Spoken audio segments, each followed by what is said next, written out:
Assalamu alaikum warahmatullahi wabarakatuh. Hello dear student. Now today we will identify shapes. Observe the shape. उसके बाद यहाँ पर नीचे देखिए बॉटम में आपको दिया हुआ है square, triangle, circle. Count object of these shapes and write their numbers. Square is equal to, यहाँ बॉक्स में आपको लिखना है कि यहाँ पर शेप्स में स्क्वायर शेप्स वाले कितने हैं. तो चलो पहले बच्चे शुरू करते हैं हम स्क्वायर शेप काउंट करना.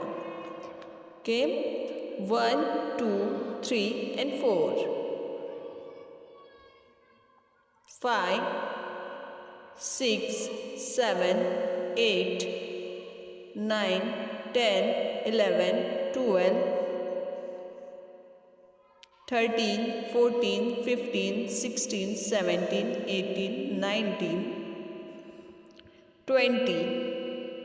So write here 20, 20 20.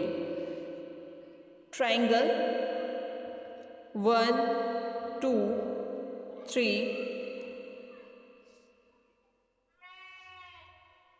3 4 5 6 7 8 9 10 11.